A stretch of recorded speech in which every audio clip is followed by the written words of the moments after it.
Hello friends, welcome to my YouTube channel JDSG के classes. साथियों, RRB NTPC का आज हम चौथा नंबर का सेट देखेंगे। इसमें आपको साइंस और जीके जीएस के संबंधित क्वेश्चन जो काफ़ी ज़्यादा इंपॉर्टेंट हैं आपके इस सीरीज में देखने को मिलेंगे। तो डेली शाम को 7 बजे हमारे साथ जुड़ सकते हैं JDSG के क्लासेस पे, और शाम के 8 बजे ही आपको आरआरबी ग्रुप डी के लिए साइंस और जीके जीएस का क्लास चल रहा है। तो दोनों आप ज्वाइन कर सकते हैं फ्री में, कोई भी शुल्क नहीं है। इस पर निःशुल्क बैच चल रही है। सभी एमसीक्यू टाइप के क्वेश्चन आपको मिलेंगे। आरआरबी एनटीपीसी में 40 क्वेश्चन कुल सम्मिलित किए जा रहे हैं, और आरआरबी ग्रुप डी में कुल टोटल क्वेश्चनों की संख्या है आपकी 30। तो डेली प्रैक्टिस करने के लिए हमारे साथ जुड़िए JDSG के क्लासेस पे। वीडियो पसंद आए तो लाइक कमेंट शेयर करिएगा, चैनल को सपोर्ट करिएगा। फर्स्ट क्वेश्चन आपके सामने है कि बीटी कल्चर क्या है। तो बीटी कल्चर के अंतर्गत हम लोग अंगूर की खेती का अध्ययन करते हैं। ठीक है, देखिए अंगूर की खेती जो होती है इसे हम बीटी कल्चर कहते हैं। ठीक है, तो यहाँ पे आपका ऑप्शन नंबर बी बिल्कुल करेक्ट हो जाएगा कि बीटी कल्चर का संबंध हो जाएगा अंगूर की खेती से। नेक्स्ट क्वेश्चन की तरफ चलेंगे कि कोशिका सिद्धांत निम्नलिखित में से किस पर लागू नहीं होता है। कोशिका सिद्धांत की बात करेंगे तो कोशिका सिद्धांत इसमें जो आपका विषाणु है इस पे ये लागू नहीं होती है। कौन सा कोशिका सिद्धांत? ठीक है, कोशिका सिद्धांत आपके जो वायरस होता है इस पे लागू नहीं होता। तो यहाँ पे आपका ऑप्शन नंबर सी बिल्कुल करेक्ट हो जाएगा। अगले क्वेश्चन की तरफ चलेंगे कि पौधों में जो कोशिका भित्ति का निर्माण करने वाले जटिल कार्बोहाइड्रेट होता है उसे क्या कहा जाता है। तो पौधों में जो कोशिका भित्ति का निर्माण करने वाला जटिल कार्बोहाइड्रेट होता है उसको हम क्या कहते हैं? तो साथियों उसको हम कहते हैं सेलुलोज। ठीक है, देखिए सेलुलोज कहाँ पाया जाता है? तो ये देखिए जीवधारियों में नहीं पाया जाता, ये पाया जाता है पेड़ पौधों में। तो पेड़ पौधों की जो कोशिका भित्ति होती है सेलुलोज की बनी होती है, याद रखिएगा। ठीक है, चलिए राजा राम मोहन राय संस्थापक थे। राजा राम मोहन राय की बात करेंगे तो इन्होंने सबसे पहले सती प्रथा का अंत कराया था। किससे मिलके? तो लॉर्ड विलियम बेंटिंक उस समय भारत के गवर्नर जनरल थे, उनसे मिलके इन्होंने सती प्रथा का विरोध किया था और उसको समाप्त कराया था। ठीक है, तो राजा राम मोहन राय की बात कर लेंगे कि ये किसके संस्थापक थे। तो ये आपके ब्रह्म समाज के संस्थापक थे। राजा राम मोहन राय से संबंधित क्वेश्चन आपका बहुत बार एग्जाम में पूछा गया है, तो ये आपके लिए काफ़ी ज़्यादा इंपॉर्टेंट होगा। यहाँ पे आप ऑप्शन नंबर ए को करेक्ट करेंगे कि राजा राम मोहन राय ब्रह्म समाज के संस्थापक थे। इसके साथ साथ ये सती प्रथा का विरोधी थे और उसको समाप्त भी कराया था। 1829 में समाप्त हुआ था, याद रखिएगा। सांख्य दर्शन के प्रतिपादक कौन थे? अब यहाँ पे सांख्य दर्शन यानी हम प्राचीन भारत की तरफ जा रहे हैं। जो सांख्य दर्शन है, ठीक, इसके प्रतिपादक की अगर हम बात कर लेंगे तो सांख्य दर्शन के जो प्रतिपादक हो जाएंगे ये आपके कपिल मुनि जी हो जाएंगे। यहाँ पे आपके ऑप्शन में बी ऑप्शन दिया है, ये आपका करेक्ट हो जाएगा कि सांख्य दर्शन के जो प्रतिपादक हैं ये आपके कौन हो जाएंगे? कपिल मुनि। आर्य समाज की स्थापना किसने किया था? तो आर्य समाज की बात करेंगे तो आर्य समाज की स्थापना किया गया था स्वामी दयानंद सरस्वती के द्वारा। ये भी काफ़ी चर्चित व्यक्ति हैं। वेदों की ओर लौटो ये नारा दिया गया था स्वामी दयानंद सरस्वती के द्वारा। तो ये भी काफ़ी उपलब्धिक व्यक्ति हैं, तो इनको आप ध्यान दीजिएगा। स्वामी दयानंद सरस्वती इस क्वेश्चन का राइट आंसर हो जाएगा। इसके बाद आगे के क्वेश्चन में आपका आ रहा है कि जय जवान जय किसान का नारा दिया गया था। तो देखिए भारत और चीन पाकिस्तान भारत चीन के युद्ध के समय जय जवान जय किसान का नारा दिया गया था आपके लाल बहादुर शास्त्री के द्वारा। ठीक है, लाल बहादुर शास्त्री भारत के दूसरे प्रधानमंत्री थे जो पंडित जवाहरलाल नेहरू के मृत्यु के बाद प्रधानमंत्री बने थे, और एकमात्र ऐसे प्रधानमंत्री हैं जिनका विदेशी दौरे के दौरान इनकी मृत्यु थी विदेश में। ठीक है, इनका हुआ था ताशकंद, जब समझौता हुआ था 1966, उस समय इनकी मृत्यु हुई थी ताशकंद में, रात में, उसी समय रात में। तो लाल बहादुर शास्त्री किसानों के बहुत ही प्रिय नेता थे। जय जवान जय किसान का नारा इनके द्वारा दिया गया था। आगे की क्वेश्चन में आप देखेंगे पूना पैक्ट समझौता जो कि महात्मा गांधी और भीमराव अंबेडकर के बीच में हुआ, ये 1932 में हुआ था। ठीक है, यहाँ पे आपका ऑप्शन नंबर डी बिल्कुल करेक्ट हो जाएगा। चलिए अगला क्वेश्चन है कि सबसे छोटा महाद्वीप कौन सा हो जाएगा। तो सबसे छोटा महाद्वीप इसमें हो जाएगा आपका ऑस्ट्रेलिया। यहाँ पे आपका ऑप्शन नंबर डी बिल्कुल करेक्ट हो जाएगा कि सबसे छोटा महाद्वीप है आपका ऑस्ट्रेलिया। चलिए आगे का क्वेश्चन है आपका कि यूक्रेन देश की राजधानी आपको बताना है। तो यूक्रेन देश की राजधानी हो जाएगी कीव।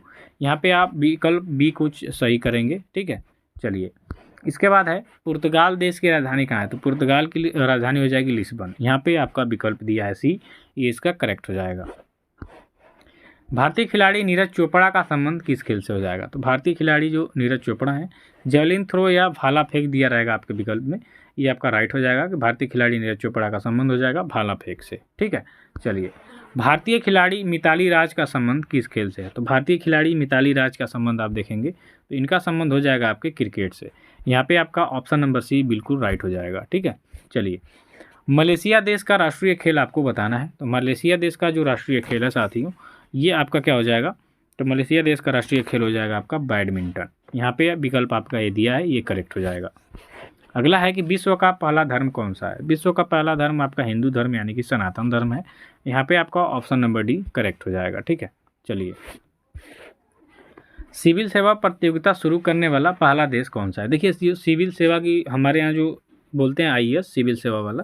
ठीक है, तो सिविल सेवा प्रतियोगिता शुरू करने वाला जो सबसे पहला देश था, आप लोग इंग्लैंड को कहेंगे, लेकिन इंग्लैंड नहीं था, ये था आपका चाइना। यहाँ पे आपका बी ऑप्शन। देखिए चीन के बारे में बात कर लेंगे तो ये सबसे पहले जो सिविल सेवा इसको भी स्टार्ट किया था। और कागजी नोट, ठीक है याद रखिएगा, कागजी नोट जारी करने वाला पहला देश भी आपका चाइना है। ठीक है, इसके बाद आपका क्या है कि मिस वर्ल्ड बनने वाली भारत की प्रथम महिला कौन है? तो मिस वर्ल्ड बनने वाली भारत की जो प्रथम महिला है, इनका नाम है कुमारी रीता फारिया। तो यहाँ पे आपका ऑप्शन सी करेक्ट हो जाएगा। सेंट्रल राइस रिसर्च इंस्टीट्यूट आपका कहाँ पर स्थित है? तो सेंट्रल राइस रिसर्च इंस्टीट्यूट की बात करेंगे तो ये आपके कटक में हो जाएगा। यहाँ पे आपका ऑप्शन नंबर डी करेक्ट हो जाएगा कि सेंट्रल राइस रिसर्च इंस्टीट्यूट आपके कटक में स्थित है।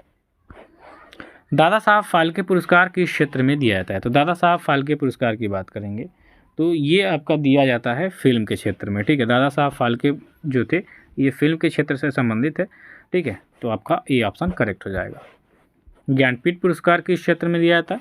तो ज्ञानपीठ पुरस्कार की बात करेंगे तो ये आपके साहित्य के क्षेत्र में दिया जाता है। यहाँ पे आपका ऑप्शन नंबर बी बिल्कुल करेक्ट हो जाएगा कि ज्ञानपीठ पुरस्कार आपके किस क्षेत्र में दिया जाता है? साहित्य के क्षेत्र में। विश्व मृदा दिवस कब मनाया जाता है? तो विश्व मृदा दिवस की बात करेंगे तो ये आपका 5 दिसंबर को मनाया जाता है प्रत्येक वर्ष। यहाँ पे आपका ऑप्शन नंबर डी बिल्कुल करेक्ट हो जाएगा। देखिए सभी क्वेश्चन काफ़ी ज़्यादा इंपॉर्टेंट है, जुड़े रहिएगा। दक्षिणी पश्चिमी रेलवे का मुख्यालय आपको बताना है। तो दक्षिण पश्चिमी रेलवे का मुख्यालय आपका हो जाएगा हुबली में। ठीक है, तो यहाँ पे आपका ऑप्शन नंबर बी करेक्ट हो जाएगा। एम्पियर क्या मापने की इकाई हो जाएगी? तो एम्पियर की बात करेंगे तो ये हो जाएगी आपकी विद्युत धारा की। यहाँ पे आपका ए ऑप्शन करेक्ट हो जाएगा। नेक्स्ट है आपका क्यूरी किसकी इकाई का नाम है? तो क्यूरी की बात कर लेंगे तो क्यूरी आपकी हो जाएगी रेडियो धर्मिता की। यहाँ पे आपका ऑप्शन नंबर सी करेक्ट हो जाएगा कि क्यूरी आपके रेडियो धर्मिता की इकाई है। ठीक है, इसके बाद आप अगला क्वेश्चन देखिए, विद्युत मोटर निम्न सिद्धांत के अनुसार कार्य करते हैं। तो विद्युत मोटर किस सिद्धांत पे कार्य करता है, ये आपसे क्वेश्चन पूछा जा रहा है। तो विद्युत मोटर आपका जिस सिद्धांत पे कार्य करता है वो आपके फैराडे के नियम पे कार्य करता है। ठीक है, तो यहाँ पे आपका विकल्प डी करेक्ट हो जाएगा। सुपर कंडक्टर की चालकता कितनी होती है? तो जो सुपर कंडक्टर होता है इसकी चालकता आप देखेंगे तो असीमित होती है। क्या होती है? असीमित। ठीक है, यहाँ पे आप बी ऑप्शन करेक्ट करेंगे।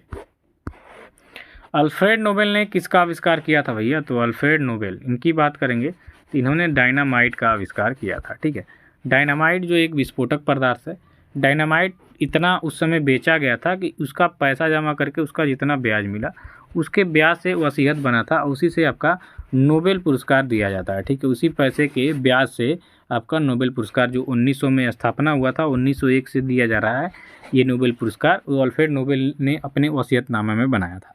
तो यहाँ पे अल्फ्रेड नोबेल की बात करेंगे तो ये डायनामाइट के आविष्कारक हैं।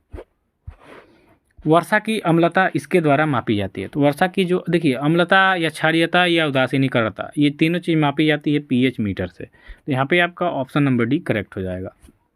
इसके बाद है अल्फ़ा और बीटा किरणों की खोज किसने किया था? तो अल्फ़ा और बीटा किरणों की बात करेंगे तो इसकी खोज किया गया था रदरफोर्ड के द्वारा। तो हम यहाँ पे कह सकते हैं ऑप्शन नंबर सी करेक्ट होगा। नेक्स्ट क्वेश्चन आप देखेंगे कि अमोनियम क्लोराइड का जलीय विलयन होता है। तो अमोनियम क्लोराइड का जो जलीय विलयन होता है यानी प्रकृति, ये आपका क्षारीय हो जाएगा। यहाँ पे आपका ए ऑप्शन करेक्ट हो जाएगा। नेक्स्ट है मोनाजाइट बालू में निम्न में से कौन सा खनिज पाया जाता है? तो मोनाजाइट बालू, इसमें जो खनिज पाया जाएगा वो आपका थोरियम होता है। यहाँ पे आपका विकल्प बी करेक्ट हो जाएगा।